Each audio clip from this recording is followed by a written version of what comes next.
Hello po mga kababayan. So dito ulit tayo sa ating lap trip ngani. Dito po sa ating bagong channel, puro lang masaya yung kwento. Diyan niya Mr. Maravillas yung mga kwento mo diyan.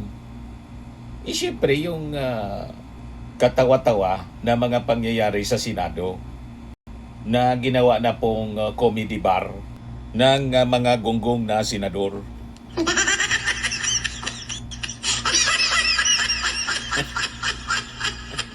Ginawang comedy yung investigasyon. Di ba? Ano? Ano ba talaga, Your Honor? Yun sabi ng witness na isang marine. Yung Your Honor, naging Your Honor na.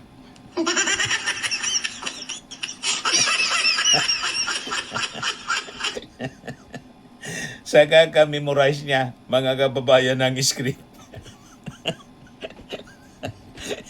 Yung script na binigay sa kanya, mga kababayan, yung Your Honor, naging Your Honor.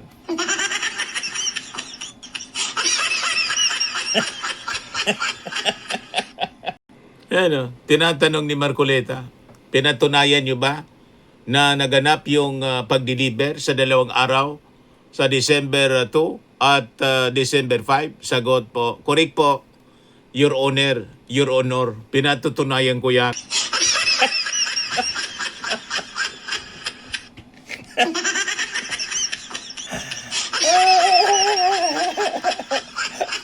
You see? Pakinggan ninyo mga kababayan, yung sinasabi nito.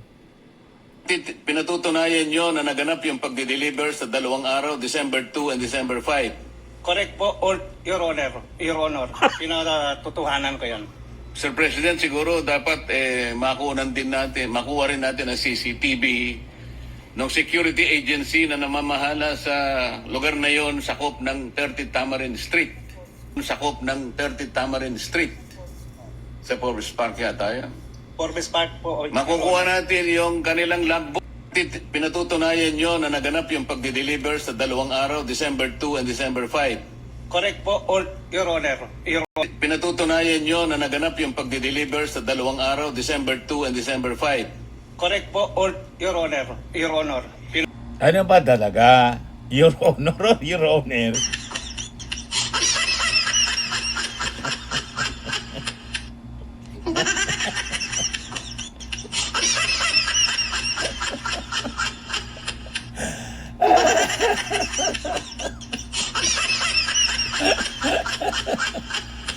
Ano tingin ninyo po? Alin yung tama? Your Honor? Your Honor?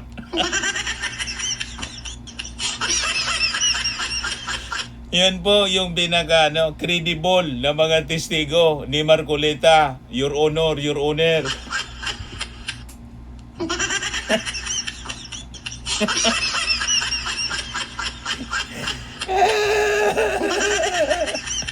Sabi ko sa inyo, naging comedy bar po yung Senado, Your Honor, Your Honor.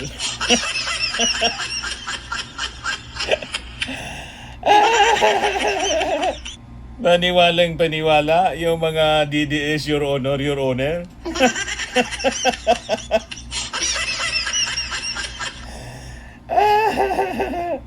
Ayan po yung Blue Ribbon Cutting Committee ni Marcoleta.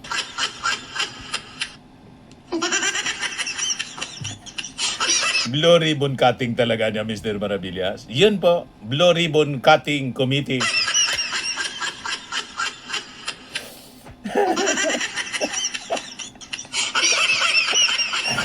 Diba? Kaya sabi na nag-post nito, si Gerald Buena, Blue Ribbon Cutting, bala kayo dyan, CapCut.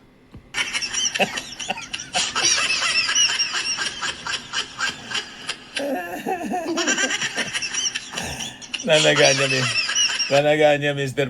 Maravillas, comedy bar na. Comedy bar na. Kinonvert na yung Senado bilang isang comedy bar.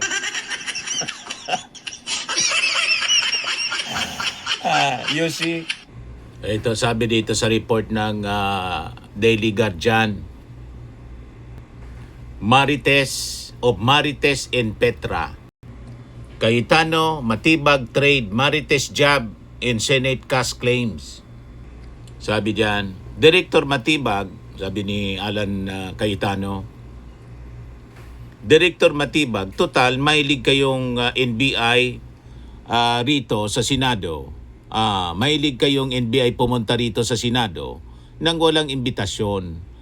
Ngayon, kayo pumunta. Iniimbitan ko kayo ngayon. Kasi kung yung impormasyon mo ay hindi verified, hindi naman Marites ang pangalan mo. Sabi ni Cayetano. Ngayon, sinagot ni NBI Director Melvin Matibag, hindi talaga Marites ang pangalan ko. Melvin Matibag. Saka yung Marites, pambansang pangalan yon eh. Parang Petra lang yan eh. Padalan ako ng proper na subpena, ng proper Blue Ribbon Committee. Pupunta tayo. Para daw Petra, referring to Alan Peter Cayetano, na ginawang, yung Peter, ginawang Petra, pangalan ng babae.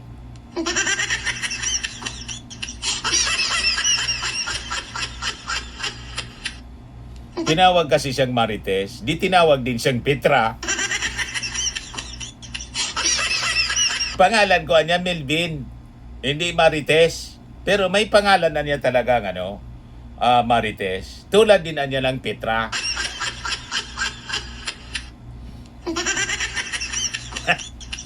Peter kung lalaki, kung bakla, Petra.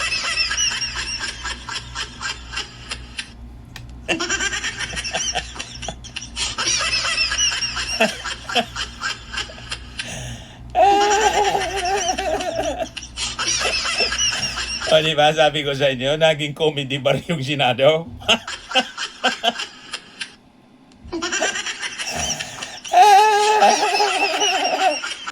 Sabi ni Boy Audacity Sinosip, bakit walang live selling si Cayetano ngayon? Napagod na yata siya kasi walang bumibili sa mga kasinungalingan niya.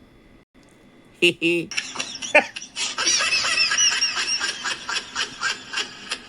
Nakita ko nag-live na naman, may bagong kasinungalingan siguro.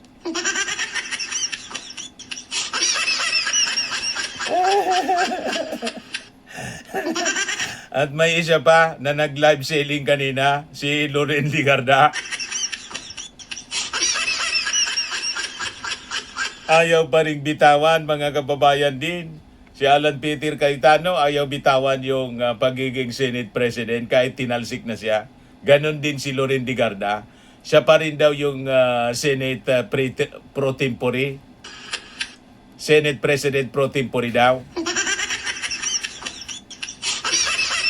Wala na po. Mag-live selling na lang kayo tuloy-tuloy.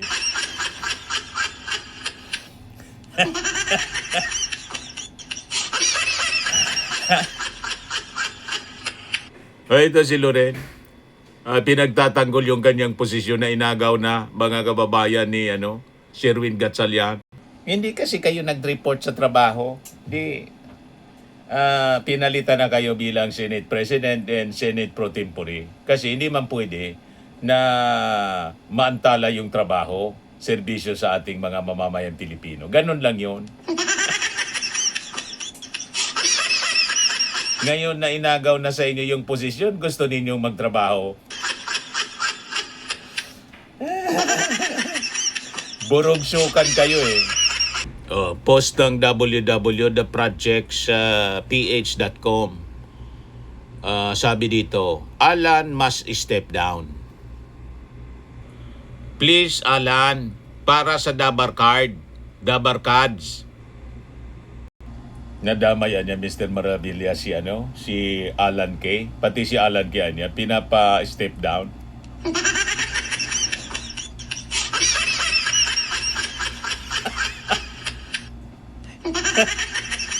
Nadama yung Dabar Cards. Damay-damay na po. Pati yung Dabar Cards.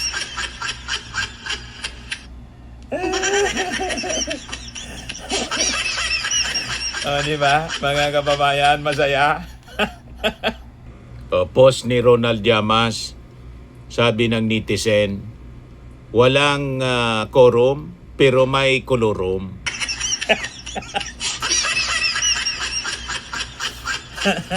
Yung grupo ni Cayetano, yung kolorum.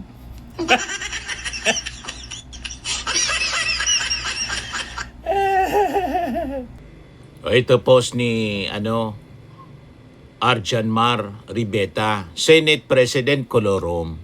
Nagkaroon ng quorum, kaya si Cayetano isa ng kolorum.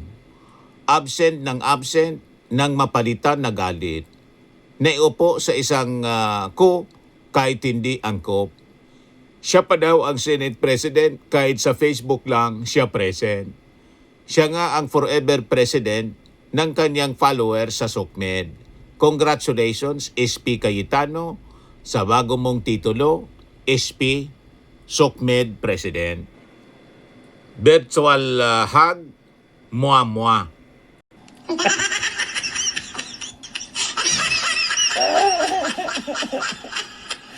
Naging SOCMED President kasi doon siya nagpipreside sa FB Live. Ganon din si Loren de Garda ngayon. Puro na lang sila FB Live. Takot kasi debate, makipagdiskusyon sa majority senators kasi hindi nila kaya kasi mali sila.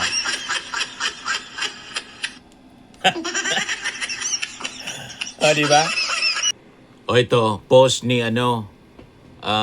DJ Chatsa. Sabi niya, yung 13 hudas, unti-unting nalalagas, parang buhok ni Mr. Toke. Sa poll si Marcoleta.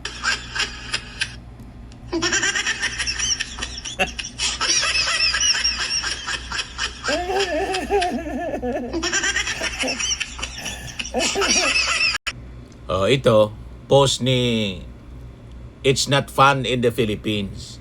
Sabi niya, sa mga kapwa ko DDS, send nyo na yung script kung paano natin ipagtatanggol si Jinggoy.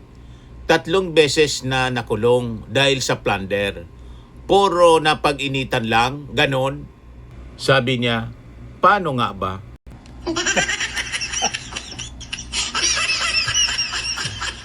Mahirap talaga po, mga kababayan, ipagtanggol kung paano. Kasi hindi na katanggap-tanggap na napag-initan lang. Nakatatlo na kaso. Malabo, mga kababayan, na maniwala pa tayong napag-initan lang. Hirap talaga ipagtanggol ng mga DDS.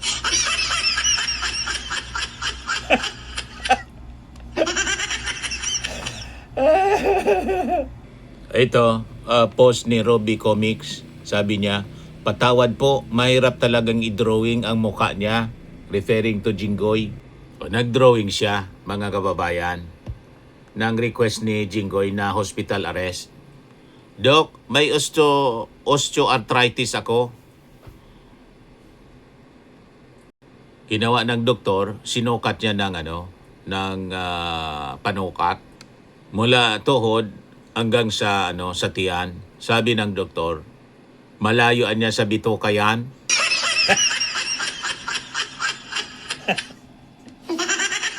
Ibig sabihin, denied yung hospital arrest. Malayo man sa bituka. Sinukat mula tuhod hanggang tiyan na bituka. Denied. Mananatili siya sa city jail.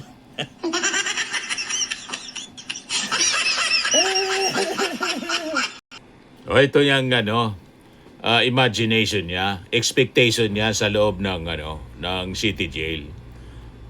Mga matitipuno, kaya nakangiti. Pagdating po, puro pala mukhang kalansay yung reality, kaya biglang nagbago yung mukha.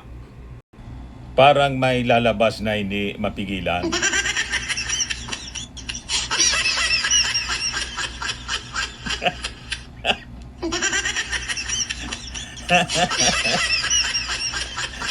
Expectation versus reality.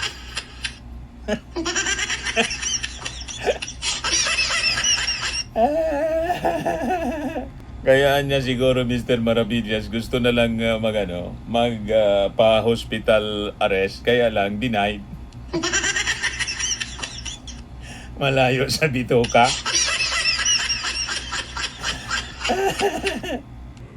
O ito, sabi rito sa report ng People's Tonight. Tinatanong ng media kung bakit hindi sinuot yung damit kay Jinggoy. Ito, pinatong na lang sa kanyang katawan ng magpa-picture, mugshot. Yan, ito ang paliwanag ni Criminal Investigation and Detection Group NCR Chief Colonel John Kiyagi kung bakit nakapatong lamang sa balikat ni Senator Jinggoy Estrada ang damit nito sa mugshot na isinapubliko ng mga otoridad. Naharap sa kasong plunder at graft ang senador kaugnay ng umano'y 573 milyong illicit payouts mula sa mga flood control projects. So ang sagot ni Kiyagi, walang magkasyang damit niya kay Senator Jinggoy. Siya nga naman, tumaba masyado kasi paldo.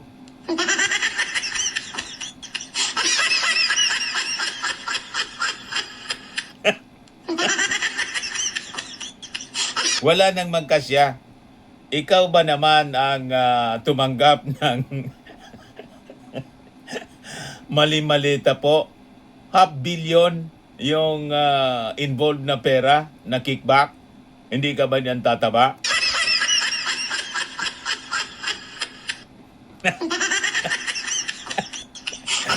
O, diba?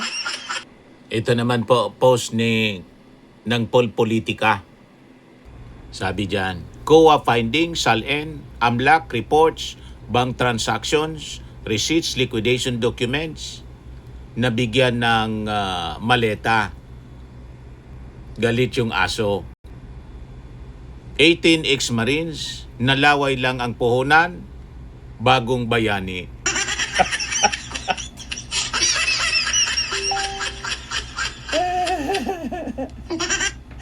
Bagong bayani ni Lorin Ligarda. Ayun pala, sinabit din ng mga Marines yung pangalan niya na tumanggap ng medium size na maleta.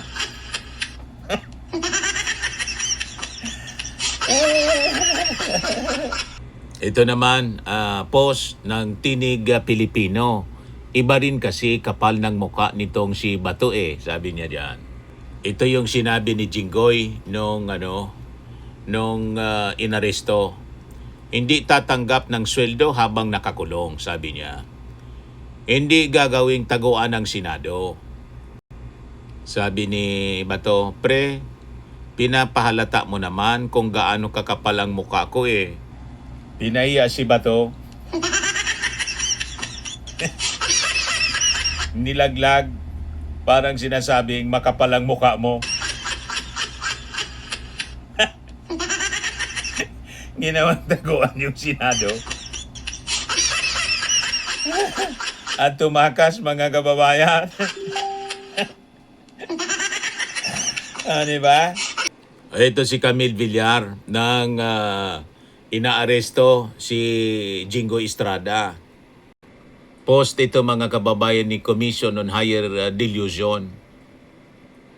Sabi dito, luha ni Camille Villar, mas malakas pa ang daloy kaysa sa prime water.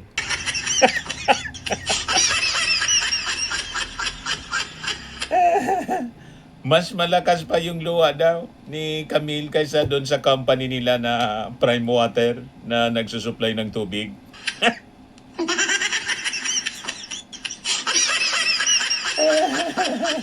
Oo nga naman. True. Ay, nago, mga kababayan. Yun lang po. Tama na. O kung kayo po ay napasaya nitong ating channel, Laugh Trip Ngani, click subscribe po ninyo. And share ninyo sa inyong mga kakilala at kaibigan para mabawasan yung yung stress sa buhay. Okay pa?